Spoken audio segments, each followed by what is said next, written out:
hidup kita harus punya pondasi 3 hal ini. Kalau kamu punya ini, selesai. Tidak ada yang bisa ngalahin kamu. Wong kamu tidak bisa merasa sakit, tidak bisa capek, tidak bisa merasa panas, nggak sumpek.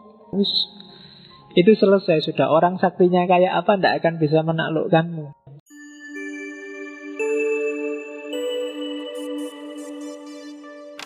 Bismillah. Assalamualaikum warahmatullahi wabarakatuh. Bismillah. Mari teman-teman kita lanjutkan lagi ngaji filsafat kita. Nah, sekarang kita lihat ajaran-ajaran dan yang semar yang tadi berpengaruh di orang Jawa, baik melalui Hindu maupun melalui Islam. Banyak istilah yang kita dengar, khususnya di dunia Jawa, apalagi kita hidup di Jogja. Inti ajarannya ini dijadikan slogan di mana-mana adalah ojo dumeh, eling sama waspodo. Jadi hidup kita harus punya pondasi 3 hal ini.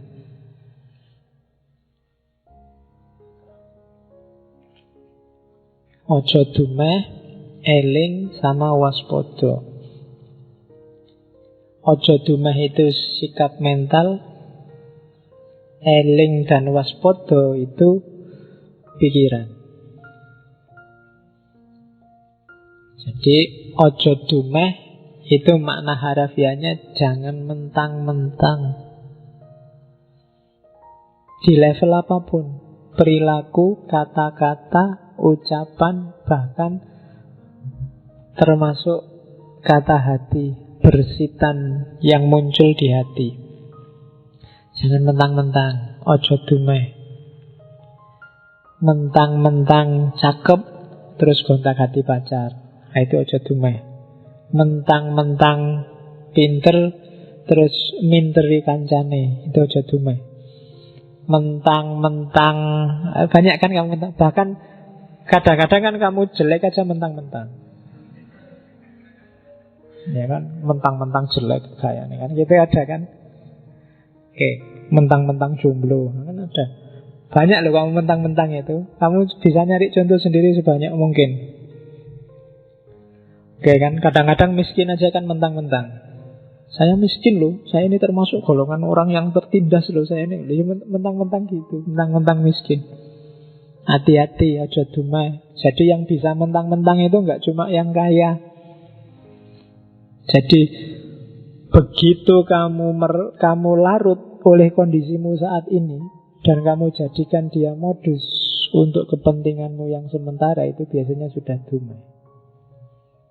Aja dumeh. Betul. Mentang-mentang ndak lulus kuliah terus, nah itu kan mentang-mentang. Ya kamu teruskan sendiri. Mentang-mentang jomblo kalau malam minggu terus ngapain gitu kan. Ya wis, kamu rumuskan sendiri. Pokoknya aja mentang-mentang. Termasuk laki-laki dan perempuan. Kadang-kadang jangan salah, perempuan mentang-mentang juga ada. Mentang-mentang perempuan apa-apa pengen didahulukan. Misalkan ada ladies first kan gitu. Meskipun ngantrinya telat kan ladies first, minta pertama. Itu termasuk. Cowok juga begitu. Mentang-mentang cowok, banyak sekali contohnya. Mentang-mentang santri, mentang-mentang ikut ngaji filsafat, sekarang kemana-mana ngomongin filosofis. Nah itu termasuk mentang-mentang. Baru ngerti 1-2, wah kemana-mana sudah berfatwa filsafat. Ojo dumeh. Oke, sejauh mana itu dumeh apa enggak, kalian yang bisa ngukur. Karena ukurannya itu tidak bisa materinya, tapi sikap batinmu. Hal yang sama mungkin mentang-mentang di yang satu, tapi di yang satu sebenarnya enggak.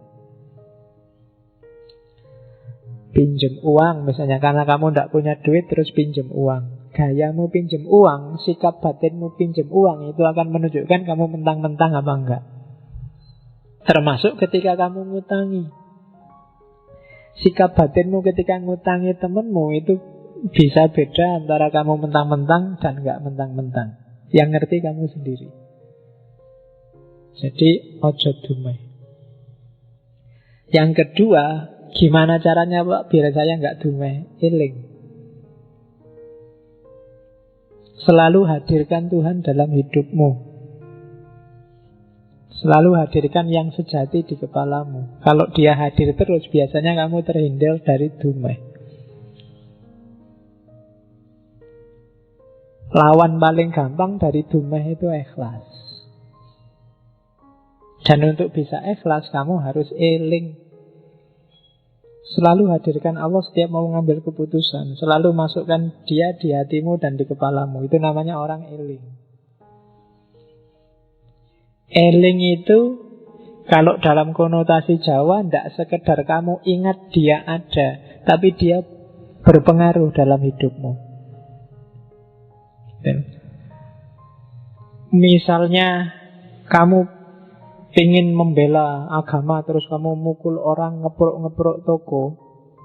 Kalau ditanya, mbok ingat Allah, mesti kamu lulus. Ini karena saya ingat Allah, ingin bela Allah. Tapi itu ingat dan bela Allah hanya di mulut. Allah tidak hadir dalam hidupmu karena nggak mungkin Allah semacam itu. Ketika kamu mencaci maki misalnya, apalah orang yang nggak cocok alirannya sama kamu. Ketika kamu maki-maki ini, meskipun kamu merasa ini demi Allah, ini demi kejayaan agama, tapi perilakumu tidak menunjukkan bahwa kamu sedang eling. Karena kalau kamu eling, kamu tidak mungkin berani maki-maki. Kamu tidak mungkin berani mukul-mukul, tidak mungkin berani melecehkan orang. Kamu akan malu. Kenapa ada Allah dalam hidupmu?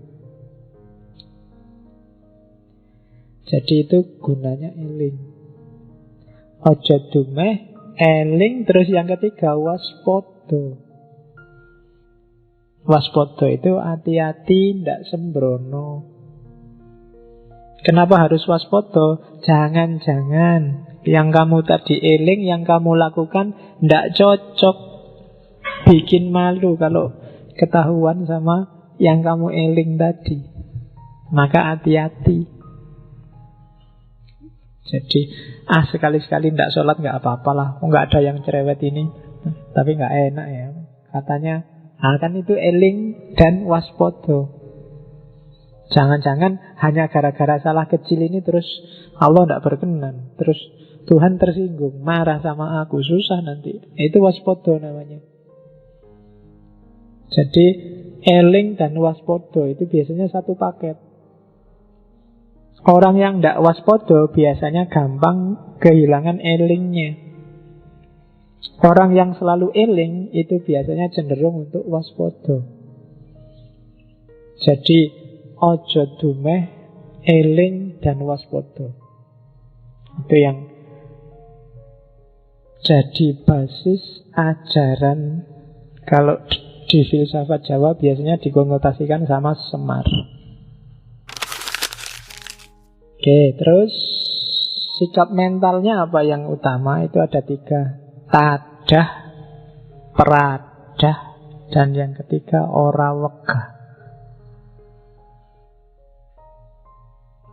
Tadah itu sikap mental yang dikasih apa aja aja ndak apa-apa, ndak komplain, ndak mengeluh, selalu bersyukur. Itu namanya tadah. Jadi kalau di agama mungkin semacam qanaah. Itu tadah. Dikasih apa aja ya. Dapat sedikit alhamdulillah, dapat banyak alhamdulillah. Alhamdulillah Pak, saya malam ini ngaji ndak ngerti apa-apa belas. Itu alhamdulillah ndak apa-apa.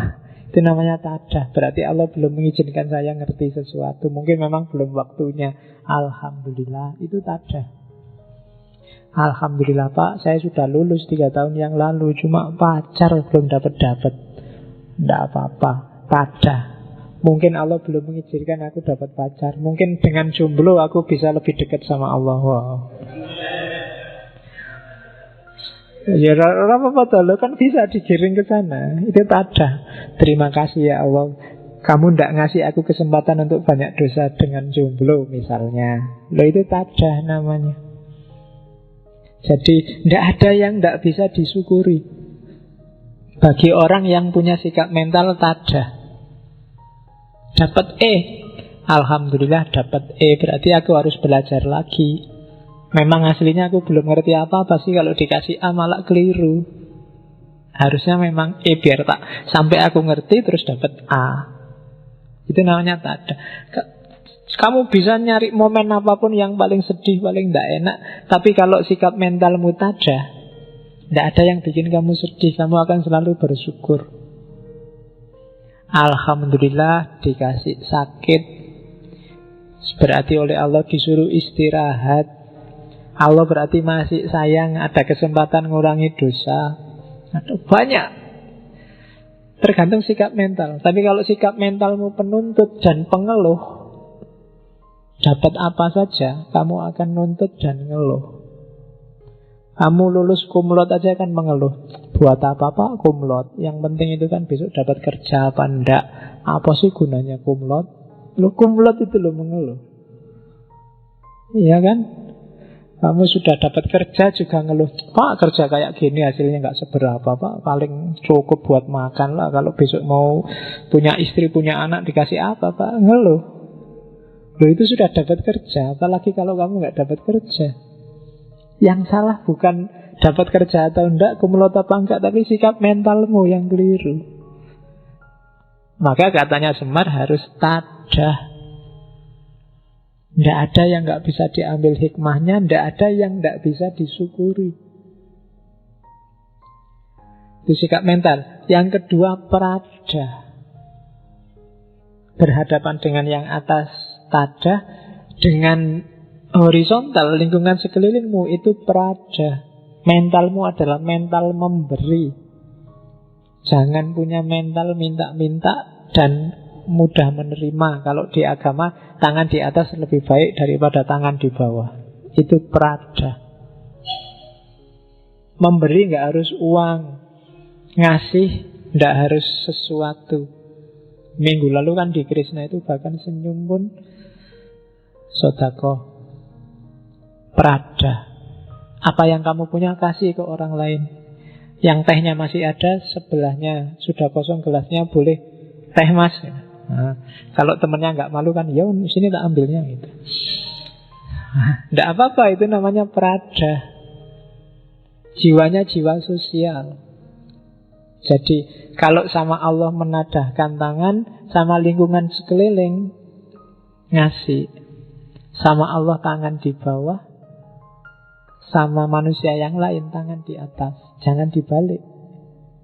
Sama Allah kamu tangan di atas, jadi Allah itu kok perintah terus tiap hari. Ya Allah saya kumlot loh ya. Ya Allah pacar cantik loh ya. Ya Allah diperintahi tiap hari. Sama Allah kamu tangan di atas. Sama manusia kamu tangan di bawah. Pak mohon kebijaksanaannya Pak. Pak mohon kualik. Jadi sama Allah itu tada, sama manusia yang lain prada. Dan yang ketiga, ojo males, ora wegah. Sumber persoalan saya sering bilang itu males. Jangan males. Tidak usah milih-milih pekerjaan. Kadang-kadang kamu nyembelikan Allah, bikin kayak gitu aja, nanti besok kalau sudah mau waktunya digarap sebentar aja selesai. Itu biasanya terus jadi sumber masalah. Jatahku presentasi masih lama, besok aja kalau deket. Itu biasanya terus masalah. Karena waktunya kamu bikin, printernya error. Waduh listriknya mati. Waduh, itu salahmu dewe. Karena kamu selama ini males, ora wegah. Jangan wegahan. Kalau bisa dikerjakan hari ini, kerjakan hari ini. Jangan ditunda-tunda. Besok ngerjain yang lain masih banyak. Fa'idha faroghta fansab, kan katanya agama gitu. Kalau selesai ganti kerjaan yang lain masih banyak. Tidak mungkin manusia itu nganggur. Jadi kalau ingin jadi manusia utama, kalian harus punya sikap mental utama. Sikap mental utama itu apa? Tadah, peradah, terus ora wegah. Oke. Terus ada 4 pilar ajarannya dari naskah-naskah yang ngomong tentang Semar. Saya tidak akan jelaskan detail satu-satu ya, panjang lebar, tak jelasin sekilas-sekilas. Beberapa kalian sudah paham. Yang pertama, sering sekali disebut manunggaling kawula Gusti. Hakikatnya saya sebut itu setara karena konsepnya mirip dengan ittihad, hulul, wahdatul wujud, fana dan baqo. Ittihad itu dari bawah ke atas. Jadi ittihad itu usaha seorang hamba untuk menyatukan diri dengan Tuhan. Jadi bersatu. Kalau sudah bersatu, ya biasanya manusianya hilang. Kancanya lawannya ittihad itu hulul. Kalau hulul dari kata-kata hal lah. Kebalik, kalau hulul Tuhannya yang masuk ke dalam diri manusia. Tuhan merasuki manusia. Kata-kata merasuki ini sering banget disalahpahami, terus dianggap manusianya jadi Tuhan. Sebenarnya nggak serumit itu. Kalau kamu berpikir yang ada di pikiranmu, yang jadi pertimbangan kesadaranmu itu selalu Allah, itu sama dengan Allah manjing dalam dirimu. Ketika kamu mau melakukan apa saja, pertimbangannya Allah, itu hulul. Kamu jadikan, ketika kamu melihat sesuatu, kamu mikir, ini yang diridhoi Allah apa enggak, melihat yang kayak gimana sih? Ini ngomong yang menurut Allah baik kayak gimana sih? Ini bersikap pada teman yang menurut Allah baik kayak gimana sih? Bersikap pada guru yang menurut Allah baik kayak gimana sih? Kalau hidupmu modusnya semacam ini, itu sama dengan Allah bertempat dalam dirimu. Jadi tidak harus roh sama roh, rohnya manusia sama rohnya Allah jalin bersatu, terus wahdatul wujud, terus sesat, terus kafir-kafiran. Tidak. Jadi persatuan terjadi ketika modus hidupmu adalah modus hidupnya Allah. Berarti kamu sekarang sudah jadi manusia Allah, manusia langit. Karena orientasimu selalu ke atas. Nah itu gampang-gampangannya itu. Dan orang yang bisa menghayati kehadiran Allah dalam hidupnya ini, bisa kamu sadari, kamu hayati, itu rasanya nikmat luar biasa.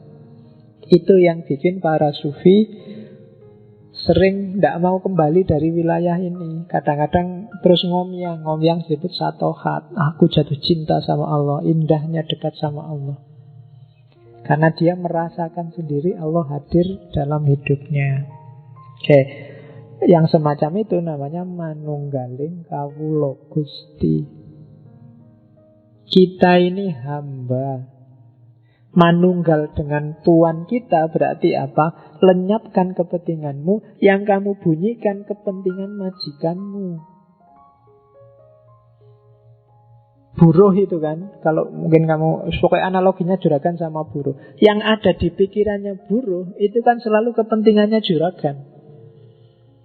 Kalau buruh itu masa apa ya enaknya hari ini, itu kan tidak mikir kesenanganku apa, tapi kesenangannya juraganku. Juraganku sukanya aku bersihin kamar jam berapa, juraganku sukanya menoto kasure kayak gimana, juraganku sukanya dan seterusnya. Yang ada di pikirannya hanya kepentingan majikannya.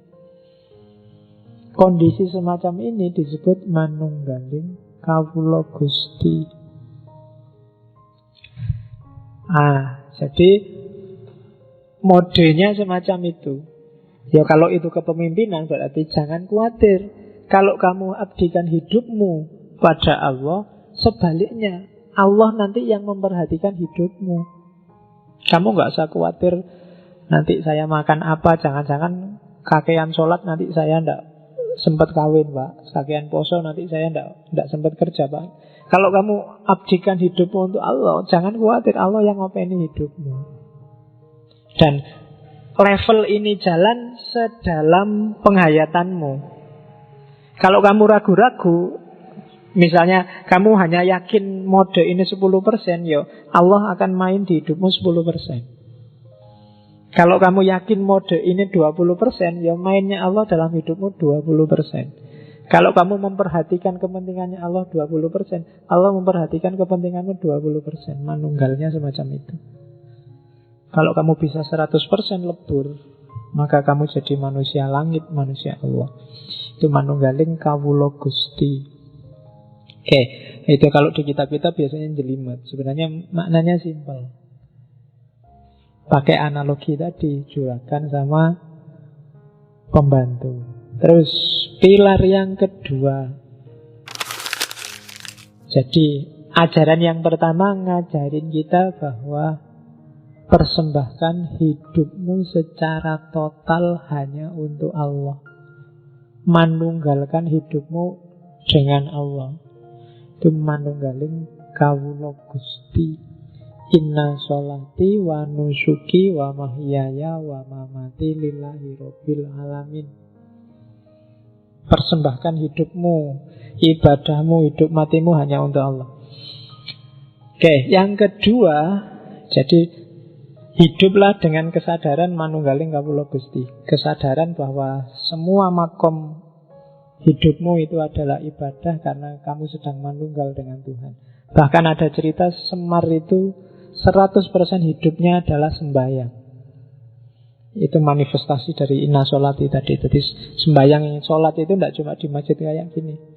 Ketika kamu naik motor, ketika kamu belajar, ketika kamu sekolah, ketika kamu di kamar mandi, itu sebenarnya manifestasi persembahkan semua itu hanya untuk Allah. Kalau di fikih, semua aktivitas kita harus ibadah. Berarti dipersembahkan untuk Allah. Berarti modusnya adalah kamu carilah Allah ridho yang kayak gimana. Sehingga di situ terus positioningnya kamu harus cari ilmu biar ngerti mana yang diridhoi Allah, mana yang tidak. Putar-putarannya nanti di situ. Yang kedua, sadarilah sangkan paraning dumadi. Hakikat hidup ini dari mana dan mau kemana. Itu namanya sangkan paraning dumadi. Keberadaan manusia di dunia ini. Dunia ini namanya alam madya. Sebelum kita hidup sekarang ada alam purwa.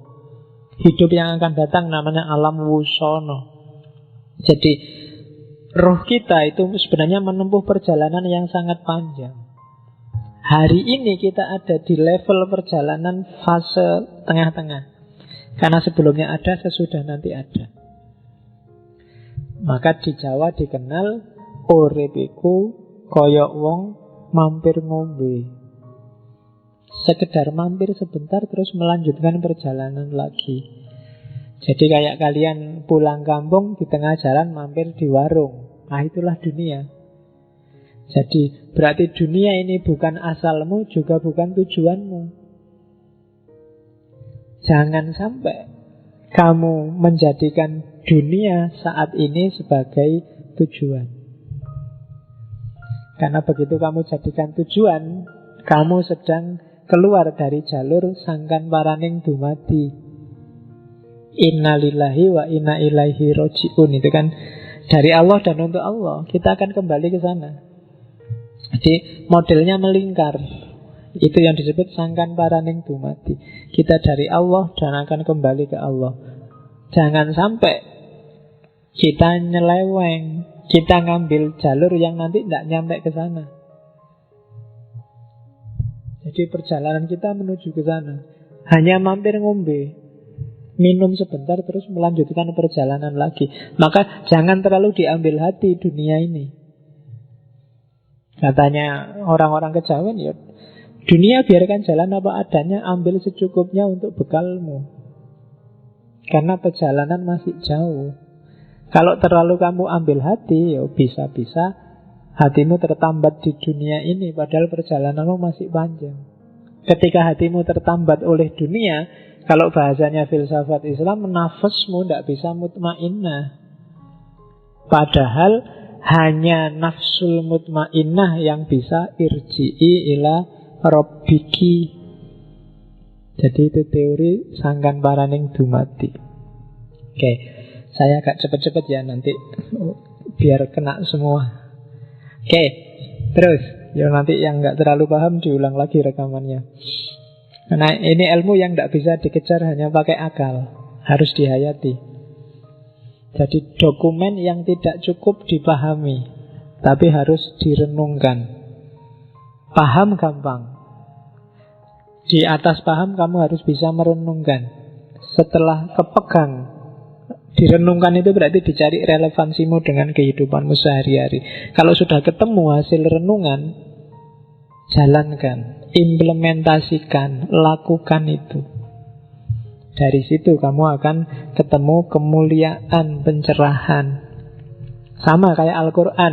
Al-Quran itu ya memang harus dibaca, tapi di atasnya baca ada dipahami. Cuma jangan sekedar dipahami. Kalau kamu pahami, jangan-jangan pemahamanmu berhenti di abad ke-6. Kamu renungkan. Direnungkan itu cari relevansinya sama hidupmu. Kalau sudah ketemu itu, berarti kamu sudah bisa ngambil petunjuk dari Al-Quran. Implementasikan. Sama kayak sastra-sastra Jawa. Ilmu kayak gini kan kalau di Jawa sering disebut sastra cetha. Atau sastra cetha itu sastra yang tidak ada tulisannya. Kamu membacanya harus lewat realitas kehidupan sehari-hari. Sering disebut sastra Jendra Hayuningrat. Kalau zaman dulu anak-anak muda kayak kalian dianggap tidak mungkin bisa paham sastra Jendra. Paham bisa, tapi menghayati tidak akan bisa. Paham itu berarti ngerti karepe, tapi ngelakoni nggak mungkin bisa. Karena di Jawa ilmu itu kelakoni kanthi laku. Maka tantangannya adalah patahkan mitos bahwa hanya orang-orang tua yang ngerti sastra Jendra. Kalian yang muda sebenarnya ya bisa, asal mau ini yang abot. Godaannya oke. Kamu selalu diiming-imingi oleh besok kerja apa, besok dapat pacar apa enggak, pacarnya jelek apa enggak, terus bisa kaya apa enggak, bisa beli mobil apa enggak, kurang punya rumah apa enggak, dan seterusnya. Itu yang sering bikin kamu terhalang. Jadi hijabnya dunia. Bahkan hari ini kayak ramalannya Nabi, hijabnya bahkan muslim yang lain. Al-Islamu mahjubun bil muslimin. Gara-gara orang Islam kamu tidak paham Islam yang benar itu kayak gimana. Karena kamu selalu kejebak. Loh jangan-jangan Islam yang itu, oh jangan-jangan Islam itu, Islam yang ini kayak selalu gitu. Kamu kejebak stereotype, mainstream, sehingga kamu lupa kesejatiannya Islam. Oke, terus pelajaran ketiga dari sosok Semar adalah kasedan jati. Ini dari akar kata sedo. Sedo itu mati. Makanya ada hadis kafa bil mauti wa idhon. Cukup dengan kematian sebagai nasihat. Jadi kasedan jati biasanya isinya tuntunan hidup mati yang sempurna.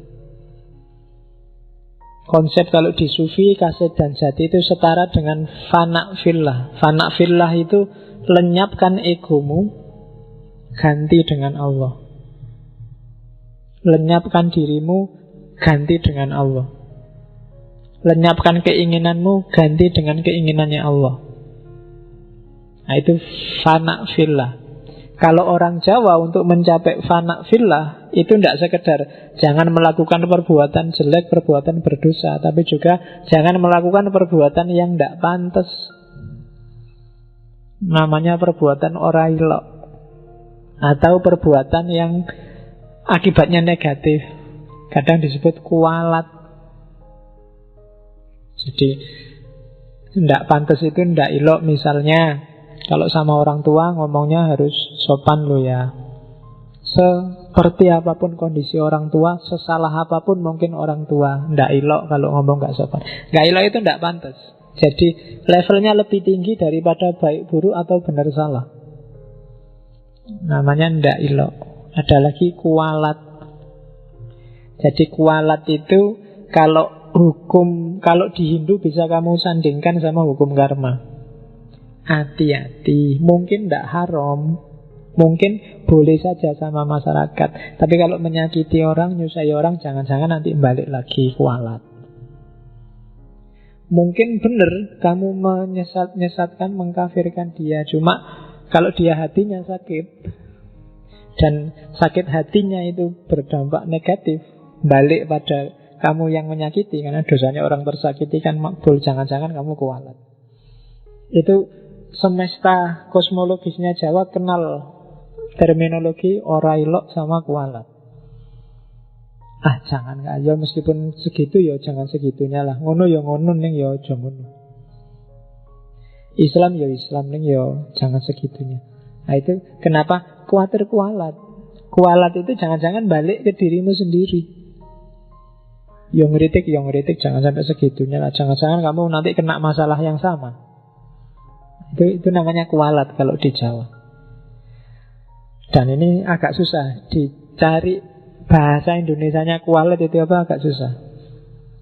Kualat itu ndak ono, ora ilok juga ndak ada. Ndak pantas sebenarnya itu agak serampangan. Ndak ilok itu ndak selalu pas dengan ndak pantas, tapi ndak ilok. Di luar Jawa saya nggak tahu ada apa enggak. Ndak ilok sama kualat. Kalau kualat mungkin sudah di bahasa Indonesia kan.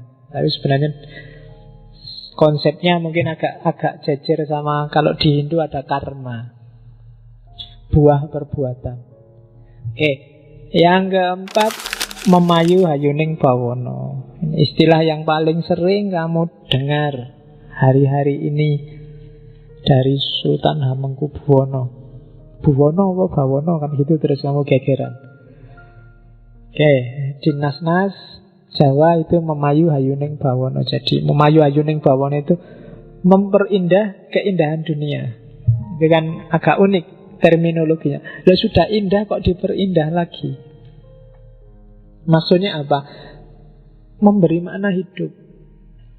Hidup ini sudah bermakna, sudah indah. Berilah makna yang indah. Caranya gimana? Memayu itu, bawono itu maksudnya dunia sekarang ya, jagat rame kalau bahasanya orang Jawa. Jadi memayu itu apa? Tanamkan kebaikan. Nanti dia akan tumbuh kebaikan juga. Ini logikanya petani. Kalau kamu nanam yang baik, hasilnya juga baik. Dunia ini sudah cantik, tapi kalau kamu tidak cantik, kecantikannya akan rusak.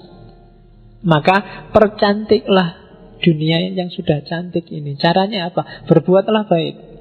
Kalau kamu berbuat baik, dunia ini akan semakin cantik. Karena buah perbuatan baikmu adalah kebaikan juga. Itu makna aktifnya. Makna pasifnya apa? Kekanglah egomu, kekanglah hawa nafsumu, kontrollah dia biar tidak ngerusak dunia. Karena yang ngerusak dunia itu biasanya ya nafsu, hasrat, ambisi. Jadi memayu hayuning bawono, tanamkan kebaikan, kontrollah nafsu. Jalannya gimana? Ikro, bacalah realitas. Kalau di Jawa membaca realitas itu lahir terminologi namanya ilmu titen. Alam semesta ini ada hukumnya. Untuk kita ngerti yang baik mana, yang buruk mana, titeni. Ilmu titen itu ilmu ingat-ingat. Bacalah sunatullah. Sunatullah ini nggak berubah, maka ingat-ingatlah. Kalau kamu malas, ya nanti tidak sukses. Kamu akan bodoh. Kalau kamu tekun, rajin, kamu akan pinter. Ini ilmu titen. Titeni aja, diingat-ingat. Rumusnya tidak akan berubah kok. Itu yang kalau di Jawa namanya ilmu titen. Kalau musim kayak gini, nanti hawanya kayak gini, itu di Jawa lengkap. Di Jawa itu ada wuku, ada mongso, ada dino, ada weton, macam-macam. Itu jenis ilmu titen. bisa merumuskan karakter orang, bahkan dari model wajah, dari bentuk tubuh, dari andeng-andeng, dari, kalau orang Jawa adalah, kalau andeng-andengnya di mana biasanya cirinya orang sekian. Kalau perempuan itu model rambutnya kayak gimana, cirinya sekian, model itu ilmu titen. Bahasa luasnya sunnatullah. Jadi caramu untuk berbuat baik dalam rangka memayu hayuning bawono apa? Baca sunnatullah. Itu yang disebut ilmu titen, ilmu petung, memperhitungkan dan niteni. Hidup ini ada rumusnya. Jangan ngawur. Oke, ya niteni ini kan nanti kalau di barat melahirkan sains. Ilmu pengetahuan sains yang luar biasa. Jadi modusnya orang barat itu kan gara-gara ilmu titen. Pinternya mereka membaca fenomena-fenomena alam yang ajek. Kalau dia tidak ajek, tidak akan jadi sains.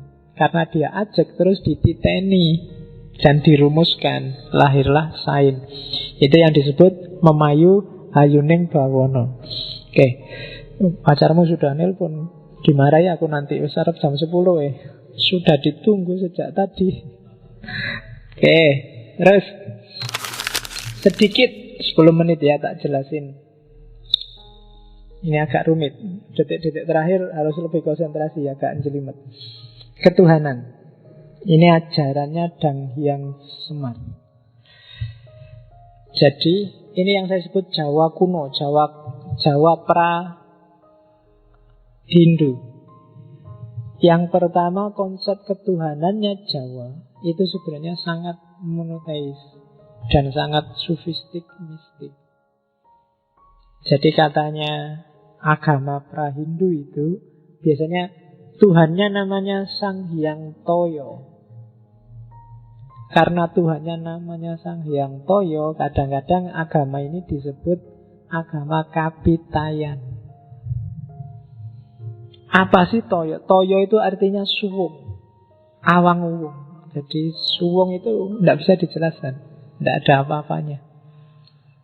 Makanya Tuhan bagi agama Kapitayan itu Tuhan yang tan keno kinoyo ngopo. Tidak bisa dijelaskan, tidak bisa dideskripsikan, tidak bisa dibayangkan, tidak bisa dipikir, tidak bisa dibanding-bandingkan. Dia adalah hampa. Jadi suwung itu hampa, awang-awang, tidak jelas, tidak dilahirkan, tidak berawal, tidak berakhir, dan seterusnya. Statusnya maya, samar. Namanya disebut Sang Hyang To. Jadi yang maha hampa.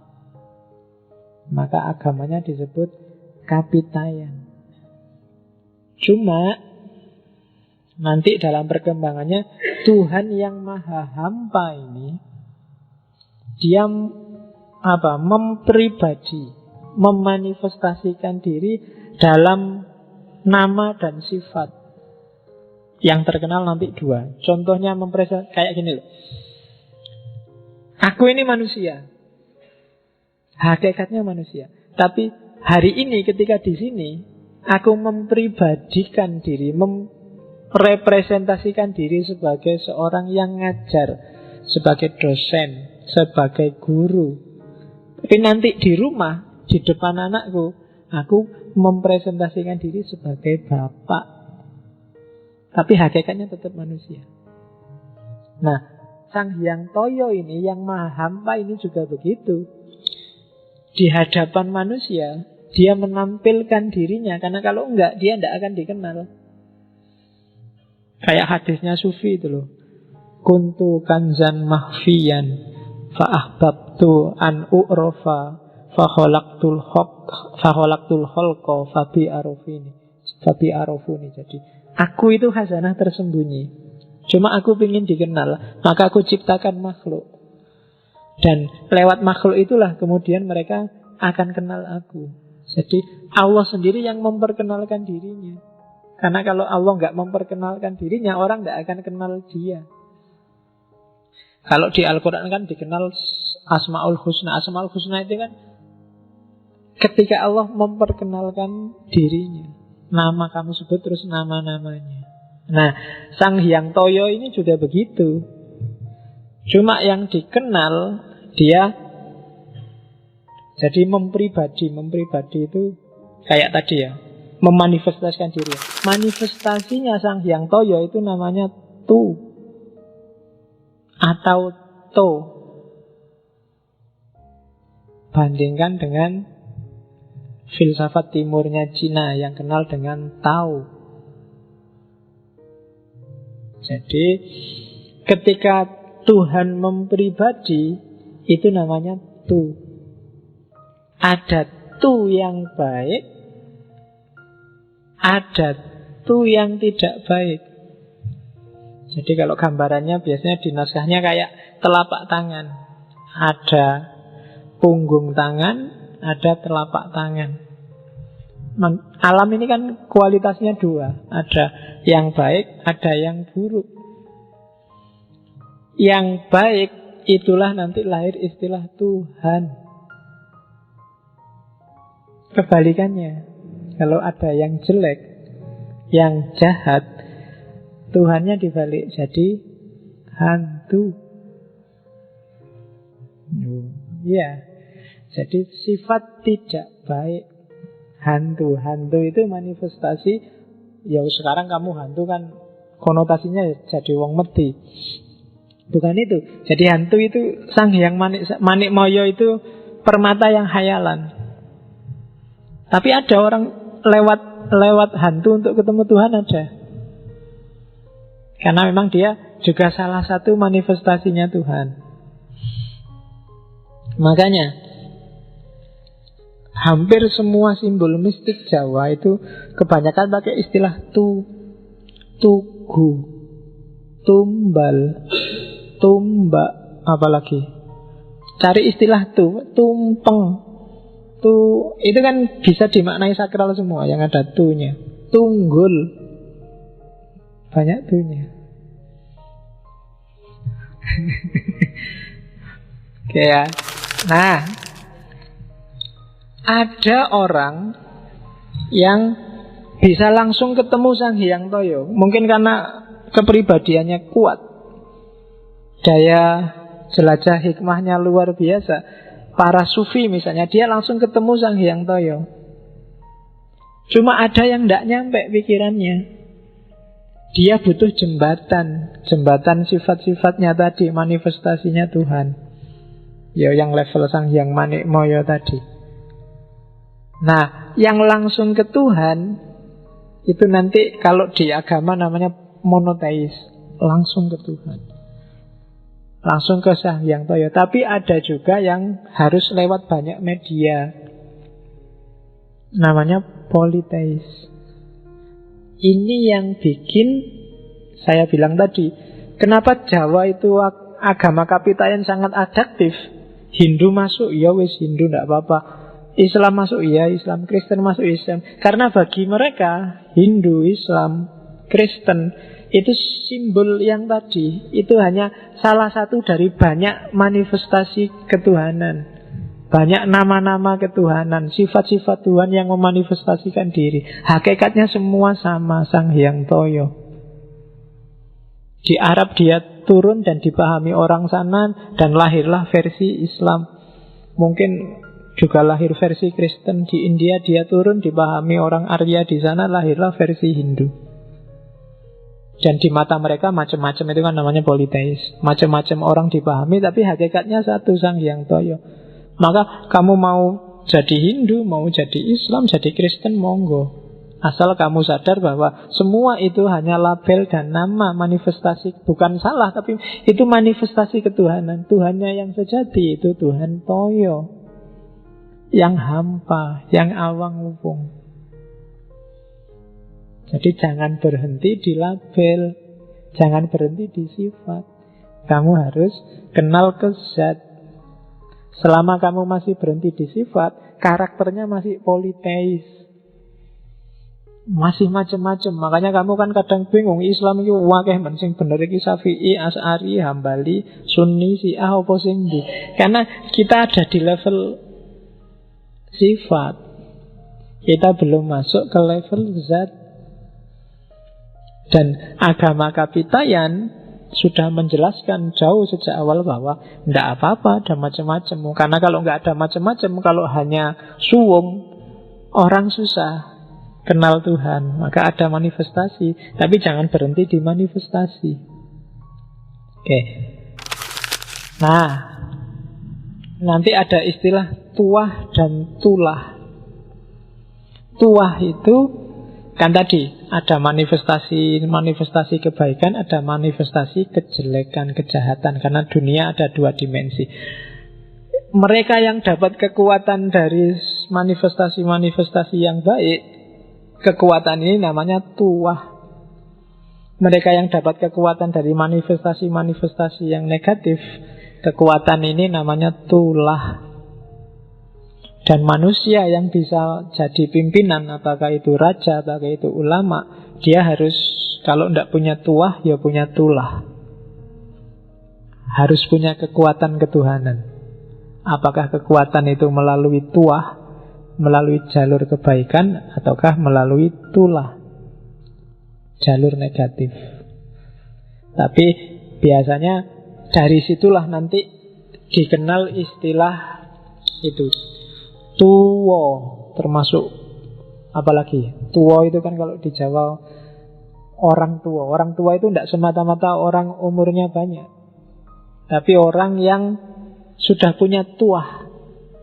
Jadi punya tuah itu dia punya daya, punya kekuatan dari Sang Hyang Toyo tadi, dari jalur kebaikan. Makanya kadang-kadang kalau masih muda pun kalau kualitasnya luar biasa, dia dianggap golek ke wong tua. Kadang-kadang golek ke wong tua itu bukan kok sing tua yang sudah umurnya banyak, tapi tua yang sudah mateng spiritualitasnya. Jadi jangan salah kalau ada tetanggamu misalnya di kos-kosan nyari golek ke wong tua le, itu jangan kok carikan orang yang wis tua, tunuk-tunuk ndak bisa jalan. Maksudnya bukan itu, cariin orang pinter. Dan kalau orang Jawa ngomong orang pinter itu bukan orang yang IP-nya 4. Jadi nanti ono bapak kosmu bilang, "Le, aku golek ke wong pinter le." Oh, tenang aja, Pak. Profesorku nanti tak ajak ke sini. Profesor belum ada apa-apanya bagi orang Jawa. Pinter itu orang yang punya tuah atau paling enggak tulah. Jadi punya daya ketuhanan. Apakah dari manifestasi positif atau manifestasi negatif.